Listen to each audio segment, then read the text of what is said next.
Bertemu kembali dalam pembelajaran biologi kita hari ini.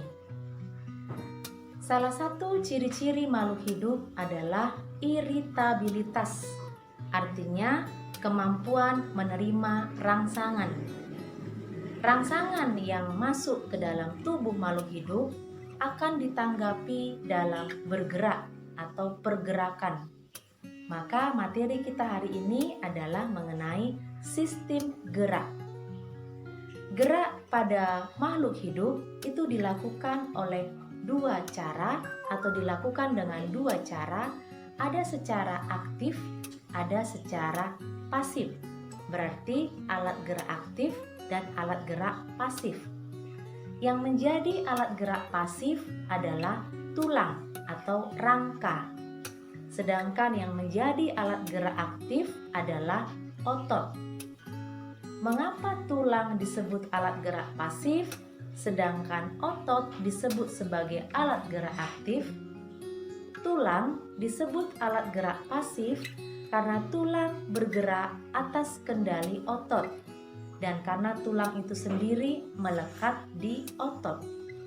Sedangkan otot disebut sebagai alat gerak aktif karena otot mampu berkontraksi. Selanjutnya, tulang atau rangka pada makhluk hidup terdiri dari 3 kelompok atau dibagi menjadi 3 bagian, yaitu ada rangka endoskeleton, rangka eksoskeleton, dan rangka hidrostatik.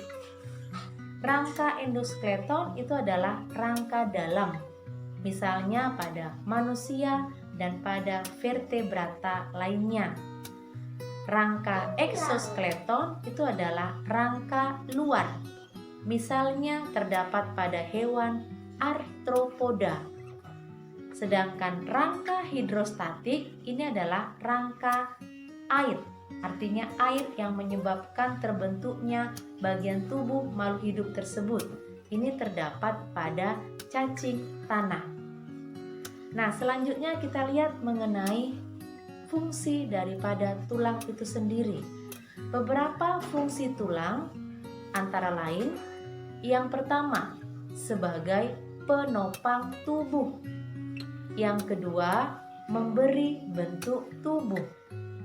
Yang ketiga, melindungi alat-alat tubuh yang vital. Yang keempat, tempat melekatnya otot. Yang kelima, sebagai alat gerak pasif.